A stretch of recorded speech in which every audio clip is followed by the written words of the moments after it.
नमस्कार मेरे प्रिय पाठकों, मैं हूं आपका दोस्त मिस्टर MG और आज के पॉडकास्ट में आपके लिए लेकर आ चुका हूं एक ऐसे हाईवे की बहुत ही खौफनाक कहानी जिसे जानने के बाद शायद आप कभी सपने में भी उस हाईवे पर जाना नहीं चाहेंगे।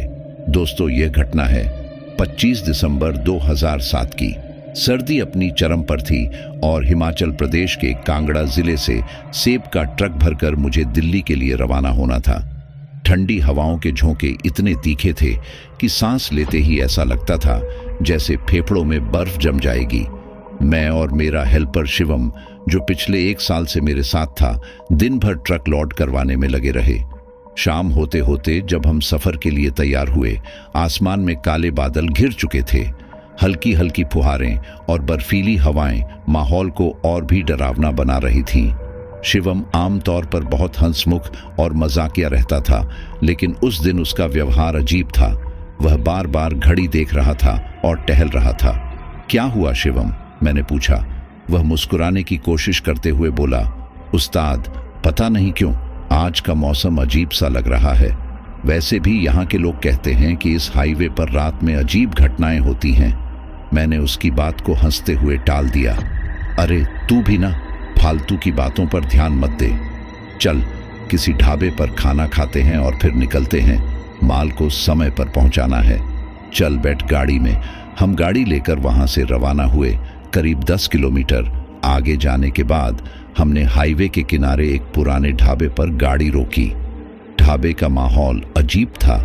रोशनी टिमटिमा रही थी और वहां कुछ ट्रक ड्राइवर और मजदूर खामोश बैठे हुए थे। ढाबे के एक कोने में एक बूढ़ा आदमी बैठा था। वह आदमी धीरे धीरे कुछ बड़बड़ा रहा था।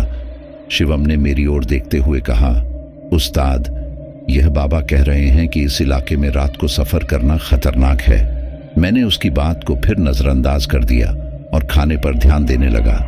हमें खाना खाते खाते रात के 10 बज चुके थे। खाना खाने के बाद जब हम ट्रक के पास लौटे तो हर तरफ घना कोहरा फैल चुका था। ठंडी हवा का एक झोंका हमारे ऊपर से गुजरा। वह झोंका ऐसा था जैसे किसी अदृश्य शक्ति ने हमें छू लिया हो। शिवम ने मुझे घबराई नजरों से देखा और कहा, उस्ताद, क्या आपको भी कुछ अजीब सा महसूस हुआ? मैंने उसे डांटते हुए कहा, अरे यह सब तेरी कल्पना है। चल गाड़ी में बैठ। मैंने गाड़ी स्टार्ट की और हाईवे पर निकल पड़े। हाईवे पर कोहरा इतना घना था कि ट्रक की हेडलाइट्स भी मुश्किल से सड़क दिखा पा रही थी। शिवम ने मजाक में कहा, उस्ताद, यह रास्ता तो ऐसा लग रहा है जैसे किसी भूत की फिल्म की शूटिंग हो रही हो और अचानक चुड़ैल आ जाएगी। उसकी बात सुनकर मैंने हंसते हुए कहा, चुड़ैल इस हाईवे पर नहीं, तेरी सोच में है, और अब तू चुपचाप बैठ। शिवम की बातें सुनकर मैं भी अंदर से थोड़ा असहज महसूस कर रहा था। रास्ते पर दूर दूर तक ना कोई गाड़ी थी और ना कोई इंसान। ऐसा लग रहा था जैसे हम किसी दूसरी दुनिया में प्रवेश कर चुके हैं। करीब 20 किलोमीटर चलने के बाद सड़क किनारे एक औरत दिखाई दी। उसने सफेद साड़ी पहनी हुई थी और बाल खुले थे। वह एक जगह खड़ी होकर हमें घूर रही थी। शिवम ने मेरी ओर देखा और कहा, उस्ताद, वह कौन है? मैंने उसकी बात को नजरअंदाज करते हुए गाड़ी तेज कर दी, लेकिन जैसे ही हम उसके पास पहुंचे वह औरत अचानक गायब हो गई। शिवम ने डरते हुए मुझसे कहा, उस्ताद, ये सब कुछ क्या हो रहा है? वह औरत अचानक गायब कैसे हो गई? मैंने उसे शांत करने की कोशिश करते हुए कहा, शिवम, ये कोहरे का खेल है, ज्यादा मत सोच। लेकिन सच कहूं तो मेरे हाथ स्टीयरिंग पर कांप रहे थे। हमने ट्रक को और आगे बढ़ाया। कोहरा अब इतना घना हो चुका था कि हेडलाइट की रोशनी भी किसी काम की नहीं लग रही थी। चारों तरफ सन्नाटा था। केवल ट्रक का इंजन और हमारे दिलों की धड़कनें इस खामोशी को तोड़ रही थीं। थोड़ी देर बाद शिवम ने एक बार फिर डर भरी आवाज में कहा, उस्ताद, वो देखो, सामने कोई खड़ा है। मैंने ट्रक की स्पीड कम की और देखा कि सचमुच सड़क के बीचों बीच एक औरत खड़ी थी। वह सफेद साड़ी में लिपटी हुई थी और उसका चेहरा झुका हुआ था। उसके बाल गीले और बिखरे हुए थे। वह हमारी ओर पीठ करके खड़ी थी। मैंने ब्रेक लगाई, लेकिन जैसे ही ट्रक रुका वह औरत अचानक गायब हो गई। शिवम चिल्लाते हुए बोला, उस्ताद, यह कोई इंसान नहीं था। हमें यहां से जल्दी निकल जाना चाहिए। ट्रक को दोबारा स्टार्ट किया और गाड़ी को तेज भगाने की कोशिश की, लेकिन जितना हम आगे बढ़ते गए उतना ही यह एहसास होने लगा कि हम किसी जाल में फंस गए हैं। रास्ता बार बार घूमकर वहीं पहुंच रहा था जहां हमने उस औरत को देखा था। शिवम ने कांपते हुए कहा, उस्ताद, यह कोई सामान्य सड़क नहीं है, यह जगह शापित है। हमें वापस लौट जाना चाहिए। लेकिन पीछे मुड़ने का भी कोई रास्ता नहीं दिख रहा था। अचानक ट्रक के अंदर ठंडी हवा का झोंका आया। ऐसा लगा जैसे किसी ने हमारे पास से गुजरते हुए हमें छू लिया हो। शिवम ने मेरी ओर देखा और डरते हुए कहा, उस्ताद, यह हवा कहां से आई? खिड़कियां तो बंद है। उस ठंडक के साथ ही ट्रक के अंदर लाइट्स अपने आप बंद हो गई। अब चारों तरफ अंधेरा था। तभी ट्रक के शीशे पर किसी के खून से सने हाथ के निशान दिखाई दिए। शिवम चीखते हुए बोला, उस्ताद, बाहर कोई है, जल्दी चलो। मैंने हिम्मत जुटाई और ट्रक को स्टार्ट करने की कोशिश की। इंजन ने एक बार आवाज की और फिर ट्रक चालू हो गया। मैंने गाड़ी को पूरी रफ्तार से भगाना शुरू किया, लेकिन अब सड़क पर कोहरे के साथ साथ अजीब सी परछाइयां भी दिखने लगी थीं। वे परछाइयां ट्रक के साथ साथ चल रही थीं, जैसे हमारा पीछा कर रही हों। अचानक ट्रक के सामने वही औरत फिर से प्रकट हुई, लेकिन इस बार वह हवा में झूल रही थी। उसकी लाल आंखें सीधे हमारी ओर देख रही थीं और उसके मुंह से अजीब सी चीखें निकल रही थीं। मैंने ब्रेक लगाने की कोशिश की, लेकिन ब्रेक ने काम करना बंद कर दिया। ट्रक उसी रफ्तार से उसकी ओर बढ़ता चला गया। शिवम चिल्लाते हुए बोला, उस्ताद, हम मर जाएंगे, यह औरत हमें नहीं छोड़ेगी। मैंने अपने मन को संभालते हुए कहा, शिवम, कुछ नहीं होगा, हम इस रास्ते से बाहर जरूर निकलेंगे। लेकिन जैसे ही ट्रक उस औरत के पास पहुंचा, उसने एक जोरदार चीख मारी और ट्रक का इंजन बंद हो गया। ट्रक वहीं रुक गया और चारों तरफ सन्नाटा छा गया। मैंने और शिवम ने ट्रक से बाहर झांकने की हिम्मत नहीं की, लेकिन तभी ट्रक के चारों तरफ खून की बूंदें गिरने लगीं। हम दोनों की सांसें अटक गई थीं। ट्रक की हेडलाइट्स की रोशनी में वह औरत बिल्कुल साफ दिखाई दे रही थी। उसका चेहरा बहुत भयानक और डरावना था। उसकी आंखों की चमक इतनी तीव्र थी कि उसने हमें सिहरन से भर दिया। उसके होंठों पर एक भयावह मुस्कान थी। ऐसा लग रहा था जैसे वह हमें देख रही हो, लेकिन उसकी आंखों में कोई इंसानी भावना नहीं थी। शिवम ने डरते हुए कहा, उस्ताद, ये औरत यहाँ क्या कर रही है? मेरा दिल भी तेजी से धड़कने लगा। मैंने खिड़की से बाहर झांकने की कोशिश की, लेकिन डर के मारे बोल नहीं पा रहा था। मैंने ट्रक का हॉर्न बजाया, यह उम्मीद करते हुए कि वह हट जाएगी, लेकिन वह अपनी जगह से टस से मस नहीं हुई। क्या करें उस्ताद, इसे यहाँ छोड़कर आगे बढ़ें? शिवम ने हड़बड़ाते हुए पूछा। मैंने अपना डर दबाकर कहा, शायद वह कोई पागल होगी, हमें डरने की जरूरत नहीं है, मैं गाड़ी घुमा लेता हूं। मैंने ट्रक को रिवर्स में डालने की कोशिश की, लेकिन ट्रक का इंजन अचानक बंद हो गया। बार बार कोशिश करने पर भी इंजन स्टार्ट नहीं हो रहा था। शिवम ने चिल्लाते हुए कहा, उस्ताद, जल्दी करो, ये जगह सही नहीं है। तभी वह औरत धीरे धीरे ट्रक की ओर बढ़ने लगी। उसकी चाल बेहद अजीब थी, जैसे वह हवा में तैर रही हो। हर कदम के साथ उसका शरीर हल्का सा झूलता और उसकी लंबी बालियां हवा में लहराती। यह इंसान नहीं है, शिवम चीखते हुए कहा। मैंने घबराकर गियर खींचा और ट्रक को स्टार्ट करने की पूरी कोशिश की। अचानक ट्रक का इंजन दहाड़ते हुए चालू हो गया। मैंने बिना समय गंवाए गाड़ी को तेजी से मोड़ा और रास्ते पर वापस चलने की कोशिश की, लेकिन जैसे ही हमने गाड़ी को मोड़ा, वह औरत सड़क के बीच से गायब हो गई। वह औरत कहाँ गई? शिवम ने घबराकर पूछा। मैंने कोई जवाब नहीं दिया। मेरे हाथ स्टीयरिंग पर कांप रहे थे। हमें लगा कि अब हम सुरक्षित हैं, लेकिन तभी ट्रक के ऊपर कुछ जोर से गिरने की आवाज आई। हम दोनों ने एक दूसरे को देखा। शिवम ने कांपती आवाज में कहा, उस्ताद, वो औरत ऊपर चढ़ गई। उसकी बात सुनकर मेरी हालत और खराब हो गई। मैंने खिड़की से बाहर देखने की कोशिश की, लेकिन कुछ दिखाई नहीं दिया।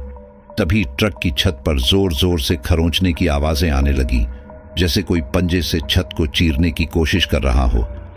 शिवम ने चिल्लाते हुए कहा, उस्ताद, ये क्या हो रहा है? गाड़ी जल्दी भगाओ। मैंने ट्रक की रफ्तार और बढ़ा दी, लेकिन खरोंचने की आवाजें तेज होती जा रही थी।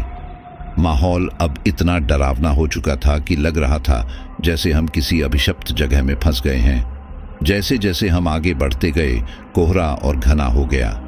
आवाजें अब धीरे धीरे बंद हो रही थीं, लेकिन हम दोनों समझ चुके थे कि इस सफर में हमारी मुठभेड़ किसी आम चीज से नहीं, बल्कि किसी खौफनाक ताकत से हो रही है। उस औरत ने जो डरावना संदेश दिया था, वह हमें महसूस करा रहा था कि यह सफर आसान नहीं होने वाला। जैसे ही हमने हाईवे छोड़ा और ट्रक को एक छोटे कच्चे रास्ते पर मोड़ा, ऐसा लगा जैसे हम किसी अज्ञात दुनिया में प्रवेश कर रहे हों। रास्ता बेहद संकरा और घना था।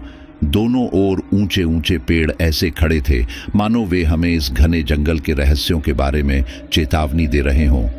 ट्रक की हेडलाइट्स की रोशनी उन पेड़ों की शाखाओं और पत्तों पर पड़ रही थी, जो अब किसी भूतिया परछाइयों की तरह दिखने लगी थी। शिवम ने धीमी आवाज में कहा, उस्ताद, ये रास्ता सही नहीं लग रहा। मुझे लगता है हमें वापस हाईवे चले जाना चाहिए। उसकी आवाज में डर और घबराहट स्पष्ट थी। मैंने उसे शांत करते हुए कहा, जंगल के इस रास्ते से जल्दी निकल जाएंगे, फिर हाईवे पर वापस आ जाएंगे, ज्यादा सोचा मत कर। लेकिन सच कहूं तो मेरे दिल में भी एक अजीब सा डर था, जो धीरे धीरे गहराता जा रहा था। जंगल के भीतर घुसते ही माहौल पूरी तरह बदल गया। हवा अचानक ठंडी हो गई और ऐसा लग रहा था जैसे कोई हमारे आसपास है और हमें देख रहा है। ट्रक का इंजन भारी महसूस होने लगा और उसकी आवाज भी किसी भूतिया गूंज की तरह सुनाई देने लगी।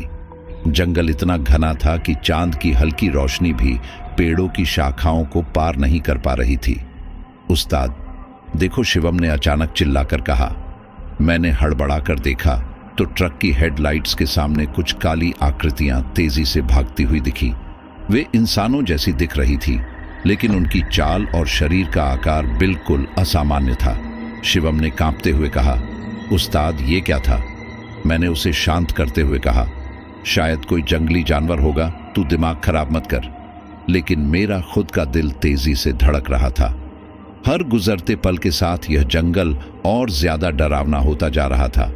थोड़ी दूर जाने के बाद अचानक ट्रक के सामने एक विशाल पेड़ गिरा। मैंने जोर से ब्रेक मारे और ट्रक को रोक दिया। घबराहट के मारे हमारा पूरा शरीर कांप रहा था, लेकिन फिर मैंने शिवम से कहा, चल इसे हटाने की कोशिश करते हैं। जैसे ही हम नीचे उतरे, अचानक चारों तरफ एक अजीब सी आवाज गूंजने लगी। यह आवाज किसी के धीमे धीमे रोने और हंसने का अजीब मिश्रण थी। शिवम ने डर के मारे मेरी बांह पकड़ ली और कहा, उस्ताद, ये आवाज कहां से आ रही है? आवाज धीरे धीरे तेज होती जा रही थी।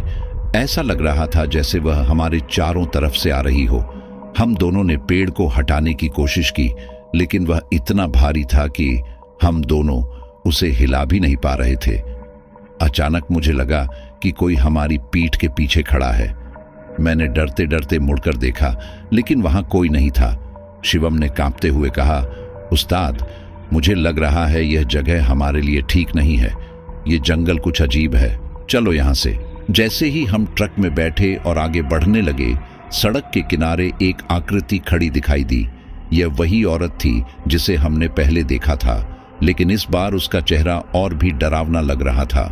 उसकी आंखें गहरी और लाल थीं, लेकिन ऐसा महसूस हो रहा था जैसे वह सीधे हमारी आत्मा को घूर रही हो। उसके चेहरे पर जलने के गहरे निशान थे और उसकी उंगलियां किसी सूखी शाखाओं जैसी लंबी और डरावनी दिख रही थीं। उस्ताद, ट्रक चलाओ, ये चुड़ैल है, शिवम चिल्ला पड़ा। मैंने बिना सोचे समझे ट्रक का इंजन स्टार्ट किया।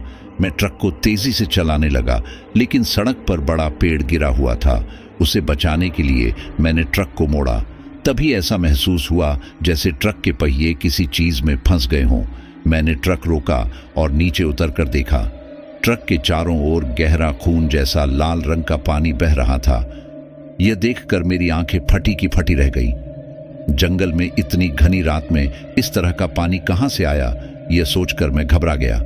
उस्ताद, जल्दी आओ, वह औरत फिर से दिख रही है, शिवम ने ऊपर से चिल्लाकर कहा। मैंने तुरंत ट्रक में वापस कूदकर इंजन स्टार्ट किया और उसे पूरी ताकत से आगे बढ़ाने की कोशिश की। ट्रक किसी तरह खींचता हुआ आगे बढ़ने लगा, लेकिन वह औरत अभी भी हमारी ओर देख रही थी। उसकी हंसी अब साफ सुनाई दे रही थी और वह इतनी भयानक थी कि मेरे कान सुन्न हो गए। यह सफर अब डरावने सपने जैसा बन चुका था। शिवम लगातार भगवान से दुआ कर रहा था और मैंने भी मन ही मन प्रार्थना की कि इस डरावनी जगह से जल्दी निकल सके, लेकिन यह तो बस शुरुआत थी। हम जंगल के उस हिस्से से किसी तरह आगे बढ़े। मेरे दिल की धड़कनें इतनी तेज थीं जैसे सीने से बाहर छलक जाएंगी। शिवम लगातार अपने हाथ जोड़े प्रार्थना कर रहा था। ट्रक की स्पीड मैंने बढ़ा दी थी। हम बस इस खौफनाक जंगल से जितनी जल्दी हो सके बाहर निकलना चाहता थे। अचानक ट्रक के सामने एक काली परछाई आ गई। मैंने ब्रेक लगाने की कोशिश की, लेकिन ट्रक झटका खाकर रुक गया। ऐसा लगा जैसे हम किसी अदृश्य दीवार से टकरा गए हों। ट्रक का इंजन बंद हो गया। चारों ओर ऐसा सन्नाटा छा गया जैसे जंगल ने हमें निगल लिया हो। उस्ताद, यह क्या हो रहा है? ट्रक क्यों बंद हो गया? शिवम ने कांपते हुए बोला। मैंने उसे शांत करते हुए कहा कि तू यहीं बैठ, मैं देखता हूं। जैसे ही मैंने ट्रक का दरवाजा खोला और नीचे उतरा, ठंडी हवा का तेज झोंका मेरे चेहरे से टकराया। ऐसा लग रहा था जैसे वह हवा नहीं बल्कि किसी अदृश्य हाथ ने मुझे धक्का दिया हो। मैंने चारों ओर देखा, लेकिन कोई नजर नहीं आया। मैं वापस गाड़ी में बैठ गया और धीरे धीरे शीशे में पीछे देखा। सड़क के किनारे वही औरत खड़ी थी। उसकी सफेद साड़ी हवा में लहरा रही थी और उसके लंबे बिखरे हुए बाल उसके चेहरे को ढके हुए थे। शिवम ने डरते हुए चिल्लाकर कहा, उस्ताद, वह औरत फिर से आ गई। वह हमें नहीं छोड़ेगी। मैंने शिवम को शांत रहने और ट्रक के अंदर ही रहने को कहा। खुद को साहसी दिखाने की कोशिश करते हुए मैं ट्रक से उतरा और धीरे धीरे उसकी ओर बढ़ने लगा। मेरे हर कदम के साथ उसकी हंसी तेज होती जा रही थी। यह हंसी इतनी डरावनी और भयावह थी कि मेरे हाथ पैर सुन्न होने लगे। जैसे ही मैं उसके करीब पहुंचा, उसने धीरे धीरे अपना सिर उठाया। उसके चेहरे की एक झलक ने मेरी सांसें रोक दी। उसका चेहरा जलने के गहरे निशानों से भरा हुआ था। उसकी आंखें चमक रही थीं और ऐसा लग रहा था जैसे वे मेरी आत्मा को चीर कर देख रही हो। फिर उसने अपना मुंह खोला। उसे एक अजीब डरावनी आवाज निकली, तुम लोग इस जंगल में क्या कर रहे हो? यह जगह तुम्हारा नहीं है। मैंने अपनी घबराहट को छिपाते हुए जवाब दिया, हम सिर्फ यहां से गुजर रहे हैं, हमें जाने दो, हमारा किसी से कोई झगड़ा नहीं है। लेकिन वह औरत चुपचाप खड़ी रही। उसकी घूरती आंखें मेरी हिम्मत को पिघलाने लगी थी। अचानक उसने हवा में अपनी पतली लंबी उंगलियां हिलाई और हमारे ट्रक के चारों तरफ आग जैसी लपटें उठने लगी। यह आग असली नहीं थी, लेकिन इतनी डरावनी थी कि ऐसा लग रहा था जैसे हम किसी दूसरी दुनिया में फंस गए हों। शिवम ट्रक के अंदर से चिल्ला रहा था, उस्ताद जल्दी भागो, ये चुड़ैल हमें मार डालेगी। मैंने तुरंत ट्रक की ओर भागने की कोशिश की। जैसे ही मैं ट्रक के पास पहुंचा, औरत ने जोर से चीख मारी। उसकी चीख इतनी तेज और भयानक थी कि ऐसा लग रहा था जैसे मेरे कानों में खून जम गया हो। अब वह हवा में तैरते हुए ट्रक के पास आ गई। उसने ट्रक की खिड़की पर अपना डरावना चेहरा टिका दिया और अंदर बैठे शिवम को घूरने लगी। शिवम ने डर के मारे खिड़की बंद कर दी, लेकिन उसकी उंगलियां खिड़की पर जोर से दस्तक करने लगी। उसकी उंगलियां इतनी लंबी और नुकीली थीं कि वे लोहे की कीलें जैसी लग रही थीं। मैं डर के मारे कांप रहा था, लेकिन किसी तरह ट्रक का दरवाजा खोला और अंदर कूद गया। शिवम, दुआ पढ़, मैंने जोर से कहा, यह हमारी आखिरी उम्मीद है। शिवम कांपते हाथों से प्रार्थना करने लगा। तभी औरत ट्रक के सामने खड़ी हो गई। उसने अपने दोनों हाथ आसमान की ओर उठाए। अचानक चारों ओर अंधेरा छा गया। ऐसा लगा जैसे आसमान ने हमें अपनी चादर से ढक लिया हो। जंगल की हवा एकदम ठंडी और भारी हो गई।